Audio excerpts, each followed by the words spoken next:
Welcome to another episode of The Pack Breakers, the show dedicated to tobacco harm reduction and the people of tobacco harm reduction. I'm delighted to have a good old friend from the vaping industry that's been in this particular field for the longest time, Mr. Happy, Ollie. That's Ollie, good. Yeah. Thanks. welcome to Pack Breakers. Thanks for having me here. Thanks for having me here. Yeah. Yeah. I just want a quick disclaimer. I'm sorry, Mom. You're going to learn some information today about my smoking journey. I'm sorry. So yes, Ollie, I Yeah. mean, it's for everybody out there, it's now become a tradition. Were you a smoker? Of course. And you can talk to us around about that journey about smoking and that. And then how did you get into vaping? Okay. I know that you've been in the space for a longest time, but let's just focus on as a smoker, and how did you transition over to vaping? So actually, my first cigarette was I was in primary school. I was in standard 5. Me and my mate Grant used to go at the back of the school. We used to go up to the Ronnie bin at the top. Remember the Ronnie bins? Yeah, we used to hide behind the Ronnie bins, and Grant used to bring his dad's Camels. He used to steal a couple, and then we would start smoking that way. And we scallum a little bit. Nobody ever found out. Didn't get busted by anybody at the school because we used to it wasn't like an aftercare, but it was an aftercare. We would just wait around there, wait for my parents to come and fetch me, and then went over to high school. And obviously then you got to be the cool kid and you got to be the heavyweight, and that's when you start swearing and you start smoking and all sorts of stuff like that. And I didn't really smoke too much in the beginning years, but it was when at the end of standard 8, beginning of standard 9, I changed schools. I went to a private school where we could have earrings and wear civvies, and we didn't have a uniform anymore. That's when it really took off. That's when I really properly started smoking. And then we, obviously just went through life, carried on smoking. My mother, she busted me. I used to smoke in my car, and I was at a chef school, so I was doing chef training, and I was smoking in my car, and the next thing I dropped the cigarette, and it actually burnt a hole in my chef's pants. Yeah. And she did my washing. Yeah, so she found this and she was like, "Oh, Oliver, standing on the top of the stairs, I'm so disappointed in you." And I was kind of like, okay. Took her a long time to catch me though, because I was 19 at the time. And then how I actually discovered vaping is, I went overseas and all sorts of stuff like that as youngsters do. And I came back and I got a job with Pick and Pay. And Pick and Pay used to sell the cigar-like. So it was it looked just like a cigarette. You used to have the little cartomizer on the back filled with tobacco or menthol or mint flavors with the little blue or red lights in the front. And I got one of those because then I could smoke at my desk because it wasn't smoking. So, and it was a product that Pick and Pay sold. So I was like, okay, cool, let me hop on this thing. Used to smoke this thing in my flipping office. And then, you got one on charge while the other one's being used. And it just didn't work. It was just a really rudimentary. And it leaked. Well, actually, I can't think I remember. Mine always leaked in my top pocket. Oh, is it? Yeah. Oh, no, geez. No, mine was always just next to my wallet, in my side pocket. So I could have leaked. I don't think mine, I don't remember it leaking, but probably they were terrible. Yeah. And they tasted terrible. And they were like very harsh. Yeah. And I just thought, no, this thing was, so I would leave it at work. It would stay there. And then I would hop into my car, light a smoke, and then carry on. And it was lacquer and everything stank, but I didn't mind because I could smell. And then I left Pick and Pay. Couldn't deal with corporate life, so I left Pick and Pay. Managed to get a job with a geotechnical drilling company that shipped us all around Africa to do these big projects. And I was in Zambia. I was in the bush for a year, smoking really cheap, nasty Zambian cigarettes. And I came back and I was just like, these things are terrible. Couldn't wait to go and buy my Benson and Hedges Special Mild, when I got back home.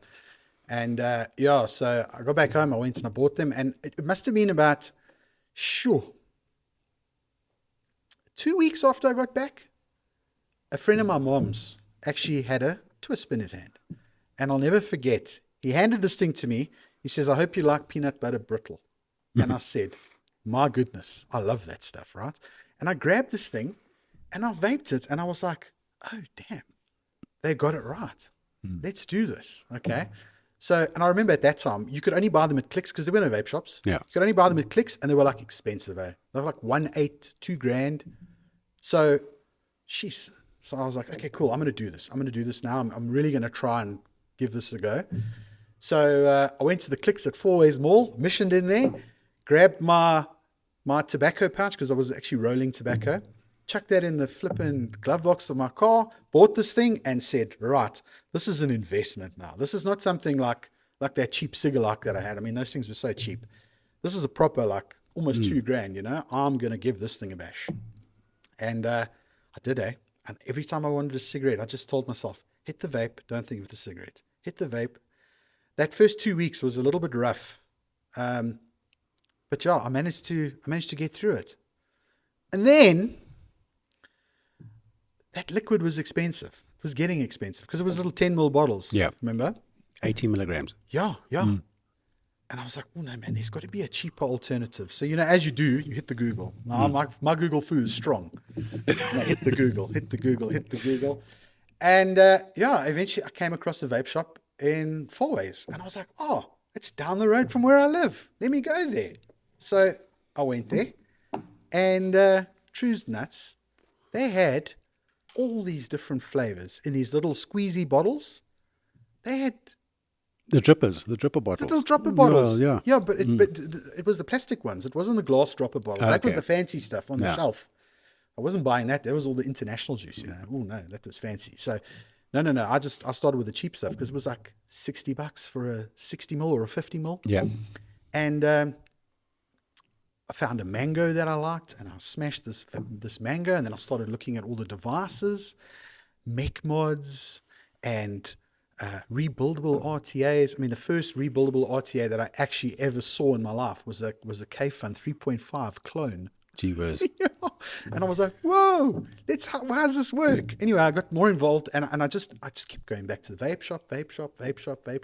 Eventually that vape shop really started picking up, and they got really busy. And I was sitting there as a customer the one day, and I just thought to myself, you know what, let me just help, because the lady behind the counter was really struggling, and I was like, okay, now let me just get up and help. And I got behind the counter and started helping, and they were very thankful. And at the end of the day, they were like, you're pretty good at that. Do you want a job? So I was like, okay, yeah, let's do this. And that's how I got involved in the industry.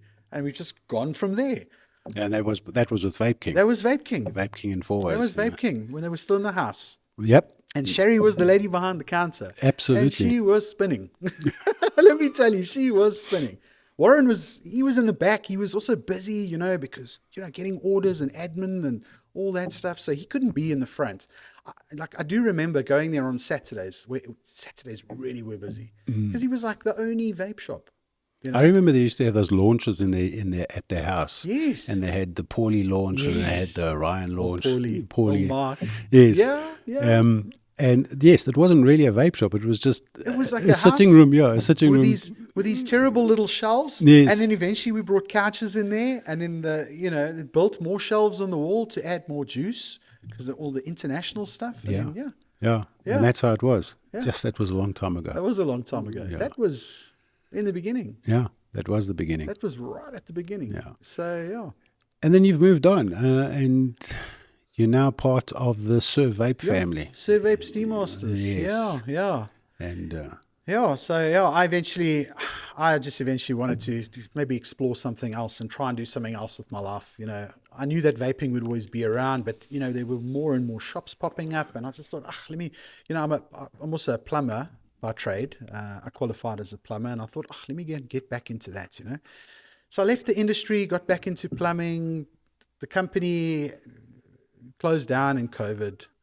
I managed to get another job as a sales rep, selling prepaid water meters and prepaid electrical meters to, wholesaling the stuff to like shops and stuff like that. And also decided, no, I've got to go back to vaping, because I carried on vaping. I never ever stopped vaping. I love vaping. I've always said I'll never quit vaping. Even if I'm on a zero nicotine, I just love it so much. And, you know, lately I'm not even drinking alcohol anymore, you know? Yeah. So, you know, I need something. I need something, and it's vaping, and I love it.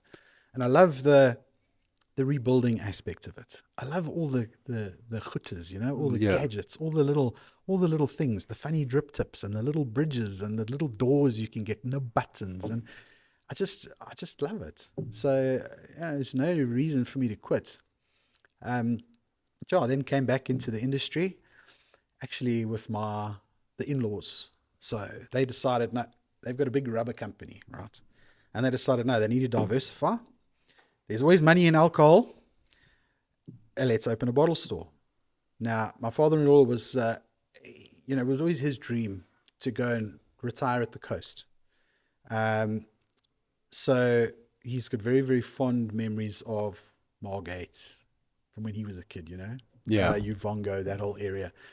So we went down there, had a look at a few locations, found one, opened a bottle store, realized that the margins are terrible there. And while I was in the process, I actually got a message from Craig. And he's like, listen, yeah, but can't believe you're in KZN and you haven't given me a phone call yet. I said, listen, my man, we have been flipping busy here, but I don't want to sell cigarettes in my bottle store. I don't want to sell cigarettes. Yeah. You know, even though the two go together, I wanted to try just a different concept, you know. Sell vapes instead, you know, even it's disposables or whatever. And he was like, no. You know this industry. Let's put a vape shop in your bottle store. So that's how Survape Margate started. Okay. So they just sent a bunch of stock. We set it up, built it up, made it lacquer, got the POS sorted, and that was it. Basically then, you know, like I was saying with bottle stores, the margins are terrible. So we weren't really making money out of it. So yeah, the in-laws decided, you know, cut the losses. Let's sell the bottle store, and you know, myself and Roz come back up to Joburg. So I said to Craig and Hugo, and I was like, listen, boys, it's about time Josie has a survey. Yes. All right. It's been too long. I mean, there's a lot of online customers that buy here and keep wishing that there was the problem is the reason they never opened, they never trusted anybody to actually come and open up one, Yes. you know, until I said, yeah, let's go. Just so happened that they were moving from their big main shop to a new location. So they were stripping everything out. So I said, right, you Oaks, pack that stuff up, put it on a truck, send it to Joburg. We don't have to spend money on shop fitting. You know, we can concentrate on stock. And that's what we did. We found that Edenvale branch, which actually used to be a vape cartel. Yeah. And yeah, there we are. Oh, excellent. Yeah. Yeah. Loving it. And some of the locals. So you've been around for a while, particularly in the vape space. How has it changed? And do you believe it's in a good way or a bad way, based on your perspective? Can't say it's good or bad. Things evolve, you know. Look at the education system. It's not the same as when you and I were in school and what the kids are now. It's completely different. Some of the subjects my daughter tells me about, I don't even know what the hell they're about. But so it's evolved. It's definitely evolved. Back in the day, it was massive community, massive DIY. I mean, you remember vape meets, and we used to go to that. There was that news cafe in Santon. We used to have cloud competitions. It was a big, like, enthusiast. But, you know, it's like anything, the luster is kind of dulled. It's something that's become part of the norm. So, yes, you still have your diehard guys out there, but there's a lot more vapors now. Not everybody is interested in doing things like that. I think, I can't say it's changed for the better or the worse, but it's definitely changed. It's not the same industry as what it was, you know, in the 20 teens, you know, when it was rip roaring. And yeah, it's very, very different now. I mean, also the amount of shops that there are out there now. It's not only the amount of shops; it's now those vapes are available pretty much in every location. Well, true. Yeah. I mean, you can get them at Checkers and Pick and Pay. You can get them at the Pucky shop around the corner. You can get them everywhere. Yeah. I mean, yeah, I would. So, I mean, for people that are in the old stalwarts in the vaping Yeah, industry, they obviously find it difficult yeah, because of the availability of these products everywhere. But somebody like myself, that's a tobacco harm reductionist, yeah, think that's a good idea because wherever there's cigarettes, there should be a vape as an alternative. yeah. I So, mean, actually, I agree with that statement. yeah, That is good, but just needs to be a little bit more regulated. I think, yes, when you've got these. So, okay, let's start here. The economy is bad. There's not a lot of jobs. There's a lot of people that are fighting to put food on the table. They see vaping as a gap to make an extra buck here or there. They're going to stock the stuff. And yes, they're selling it. They're selling it to underage kids, which now is another problem. yes. Um, how much of a problem? I mean, yes, it's obviously the government sees it as a massive problem, but I mean, smoking rates in South Africa have only but climbed. Yes. Yeah. It's only climbed. So, there's no policing around the illicit cigarette trade. No. How's there going to be policing around, you know, Anything for that matter. well, that's it. I mean, it is. The reality is that the smoking rates have climbed. I Yeah. mean, and it's quite sad because South Africa was probably in the forefront of tobacco control Yeah. in the late 90s or even early 90s. Because, the first real tobacco bill was 1993. Yeah. And South Africa was, applauded for being the front runner in The that leader. space. Yeah, the leader. And literally, we are now back to those figures. And it's unfortunately something that I believe the illicit trade has a big part to play in that because not only Because cigarettes are cheap now again as well. it's not only they're cheap, is that they're available pretty much everywhere. And And kids are getting them. And I guarantee you, there are 50 to 1 more kids smoking cigarettes than what they are vaping. I think if you take the perspective of the South Africa as a whole, Yes. you're probably right. Unfortunately, we don't really have those stats. And that's one of the biggest issues I've always had, is that the first time, or the first and only time that we've really done a tobacco survey for children was in 2011. We haven't done it since. And the first and only tobacco adult survey was done in 2021. And unfortunately, the first criteria or category is people between the ages of 15 and 24. So we can't even tease out with any kind of surety what are the smoking rates between 15 and 17 or 18, because that is where we should be focusing.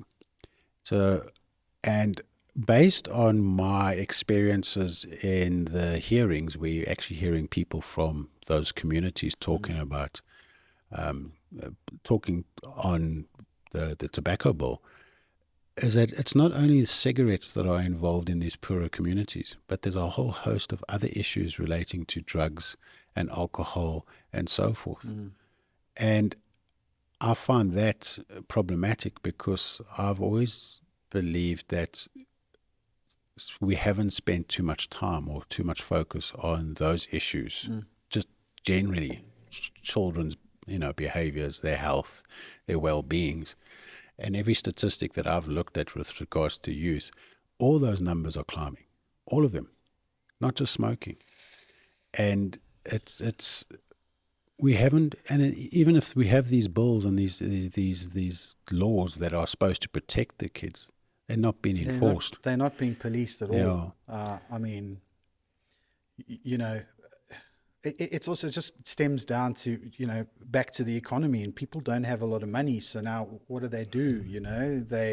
They're a little bit depressed. They're a little bit upset. They pick up an old habit, or they see, these youngsters think it's cool again, to pick up a cigarette. And yeah, I don't know. It's just it's one of those things, and it is getting worse. It is getting worse. Yeah. And if we look, for example, there has been a study looking at vaping in the schools, but unfortunately, based on that study, it's a very small part of the population. It's You know, only private or high privileged. income schools. Yeah. high income privileged schools. But that's what I was going to say. Not everybody can, like little Johnny can go to, use his parents' credit card to get an Uber Eats with a McDonald's and a vape to the school.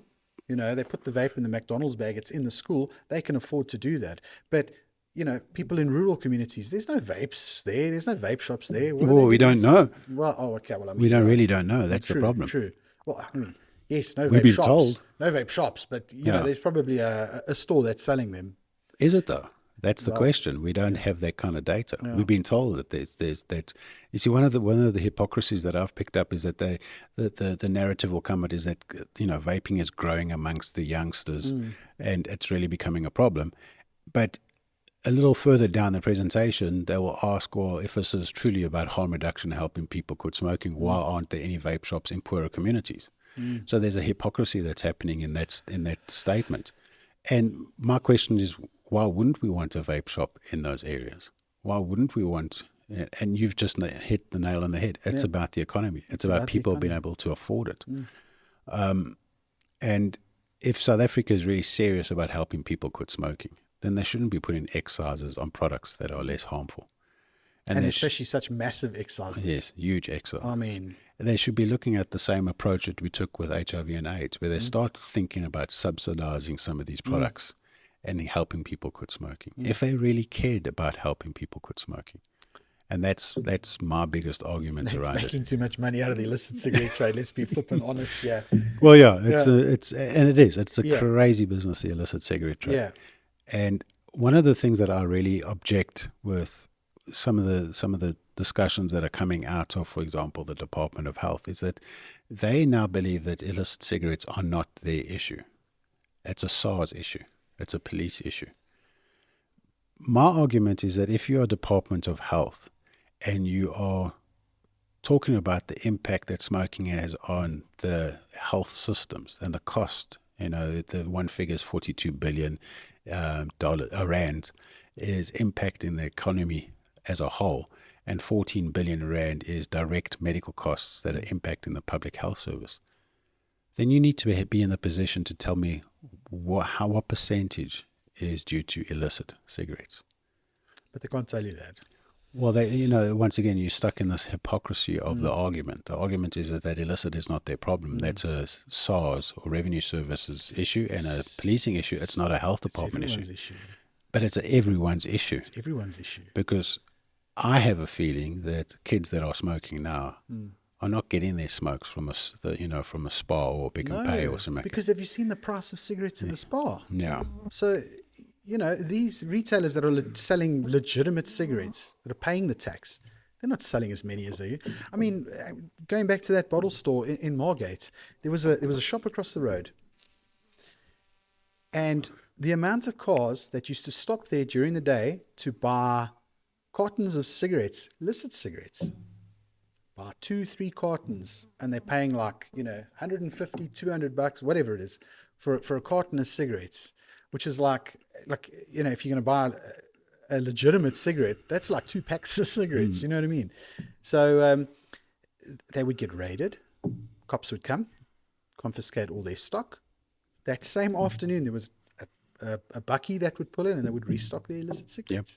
Yep. So it's not only that. I mean, it's I had just recently had an interview with a Dr. Derek Yak, who's a global health specialist. I mean, the guy's phenomenal.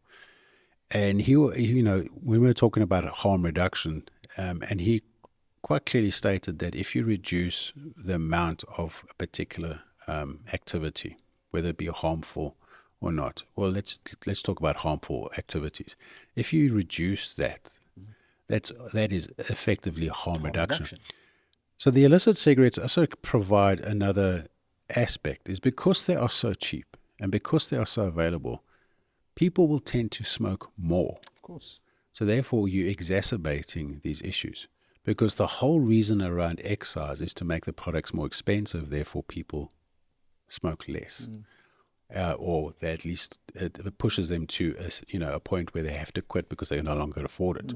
But when a product is so cheap and so available, that has the reverse effect because now you can smoke more. More. It's And the more you smoke, the more harmful it becomes. surplus and gluttony. Exactly. That's exactly what it stems to.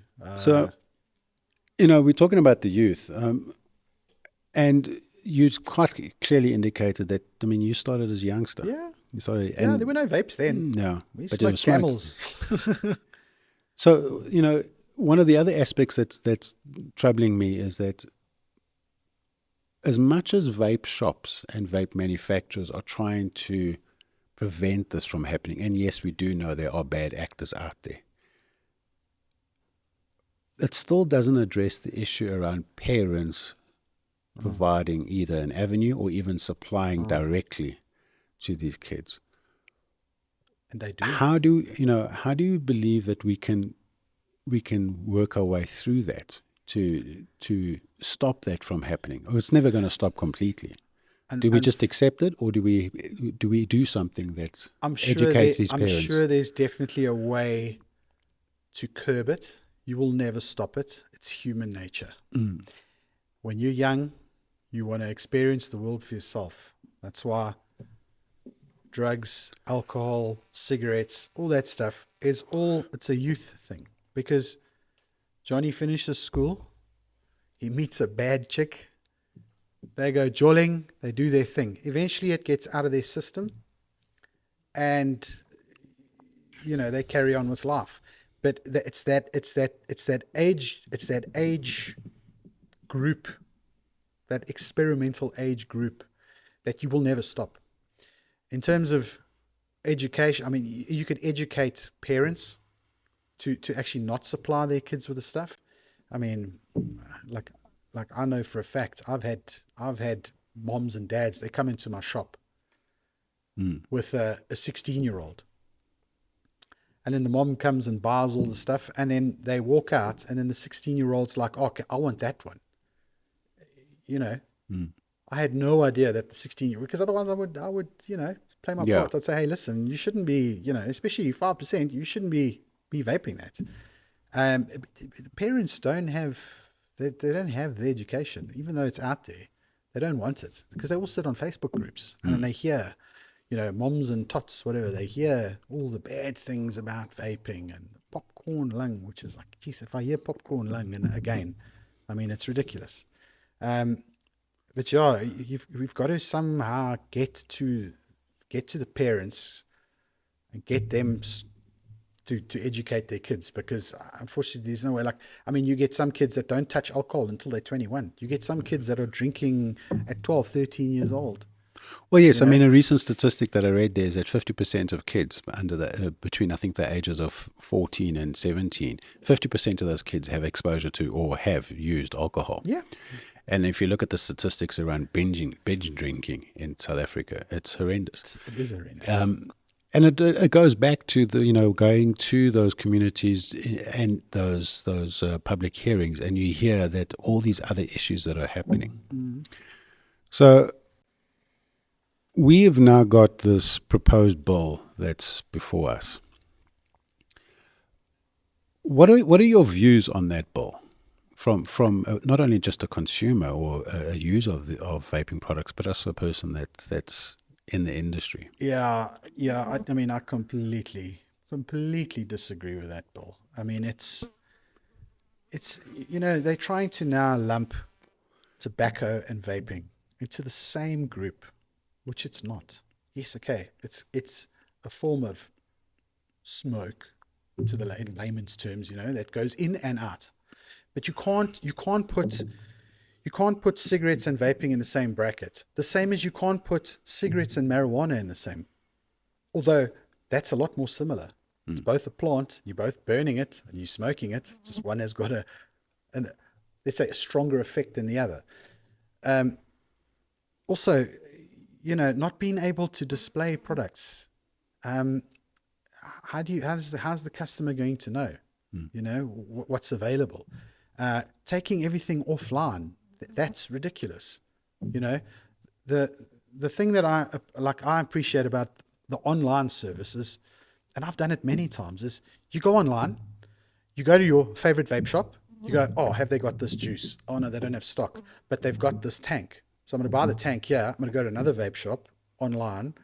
I'm going to buy that. And it just gives you like an option. It's like a wide, like a wide variety. Yes. It's almost like the internet's like a big shop, you Yeah. know? So you can get everything you want. So you're taking that away from people. It's just, I think it's actually just an idiotic way of dealing with these things. I mean, the researchers out there, why are they not listening? Why are they not actually, look what's happened in New Zealand. New Zealand, they embraced vaping. They were saying, oh, put down your cigarettes, try a vape for so long. What's their smoking rate at the moment? The smoking rate at the moment is, I believe it is 5% or something like that? No. It's a vastly approach. I think it's at 6.8%. Yeah. In fact, I'm kicking myself because I looked at the study this morning. Yeah. So I think it's around about 6.8%. I'm corrected. We'll definitely put a correction if I'm wrong there. What I can tell you is that if we look at the comparison between New Zealand and Australia and the different takes they have on approaching vaping and tobacco harm reduction, we all know that Australia is incredibly restrictive at the moment around these products, whereas New Zealand is relatively liberal around vaping. In fact, to a point where they promote vaping. Okay. And there's a new study that I will put in the link in this particular video where it shows the difference between Australia and New Zealand and how fast New Zealand has dropped its smoking rates. In some cases, or across the board, it's around about double the reduction. And in some cases, particularly around the indigenous people of New Zealand versus the indigenous people of Australia, it's up to 3 times faster in poorer indigenous communities. And that's purely because of how they have regulated the products. One is based on just regulating the products in a very sensible, common sense kind of way. And the other one is just pure and utter restriction to a point where pharmacies won't even stock the products. And they came out quite clear that they don't want to stock the products. Yeah, there was that big row. They had a big row about it. They didn't want it at all. So it's now established that over 90% of vapors in Australia buy their products on the black market.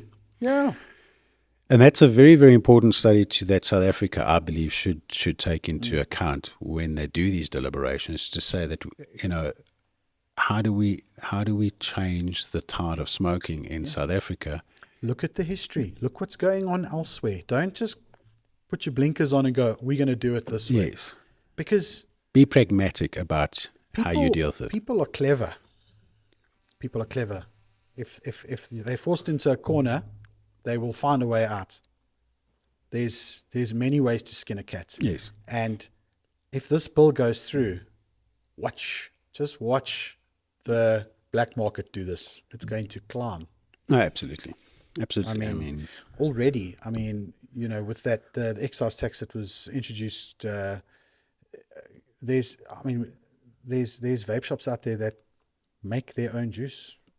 Doesn't go through any regulation or anything. Yeah, they're making a long fill, but some of them are not. I mean, I know a vape shop that customer walks in and says, "Oh, I want strawberry, lime, passion fruit, and cactus juice." And the oak says, "Okay, no problem. Give me 10 minutes." And he goes into the back and he mixes it up. What strain? 3 milligram, yeah. And then goes, puts a shit label on it, and there we go. Yeah. And that's. You know what I mean? But it doesn't even stop there. We now go into a cottage industry where people start making themselves their own juices. Exactly, because but it goes back to it's not being policed. Yes. Okay, the manufacturers are being audited by SARS, the guys that have actually done this whole thing legitimately, like us. We're getting audited all the time. The guys are there, the SARS officials there. They want to see this and that and that and this paperwork, and they want to check that and But then, pity. That's cooking juice in the back of his shop. They don't even know about him. Yeah.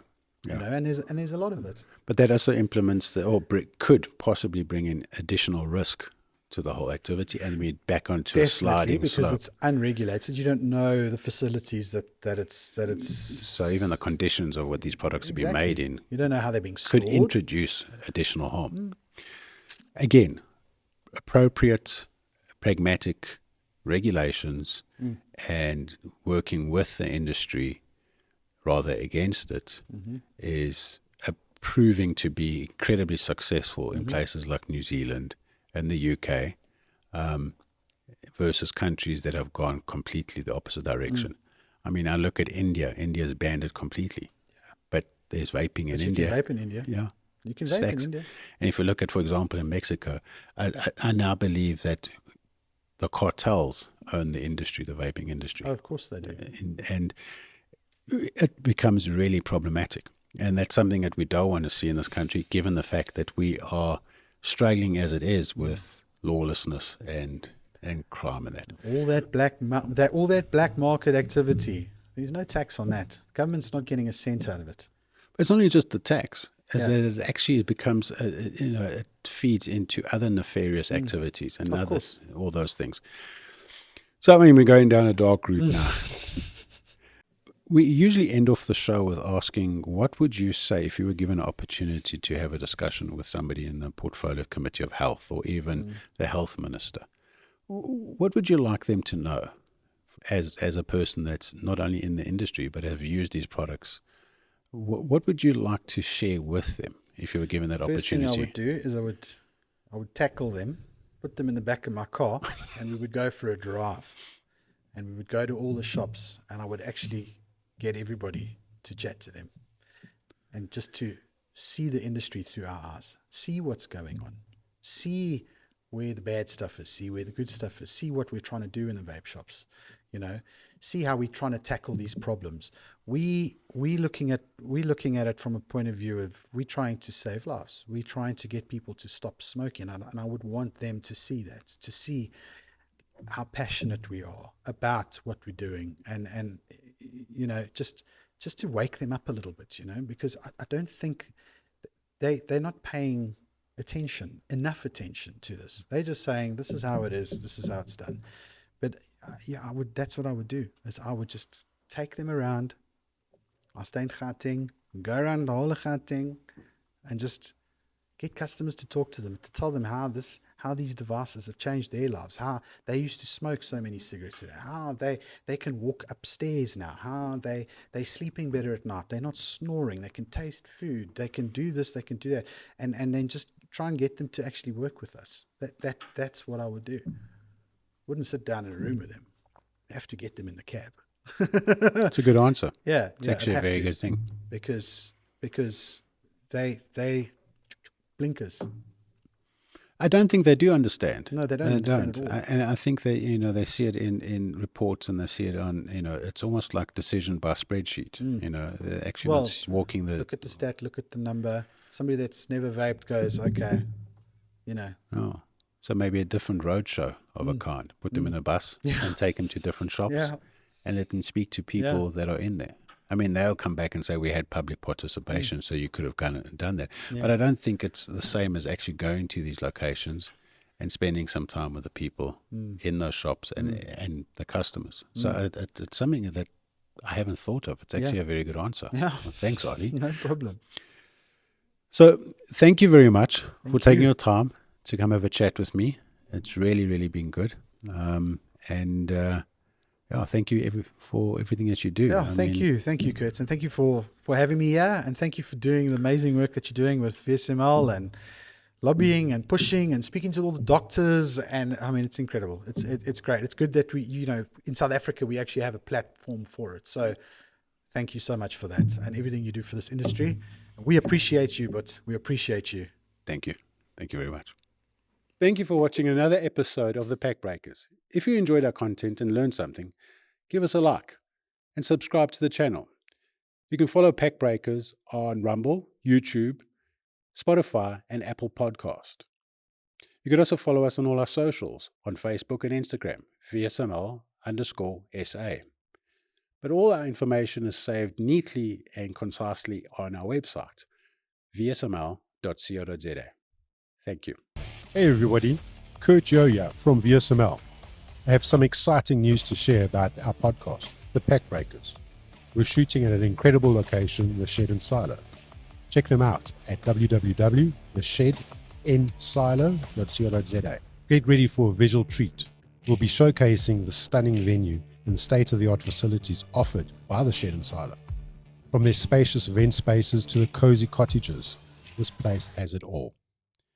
Imagine a panoramic view, indulging in the farm-to-table cuisine at this restaurant.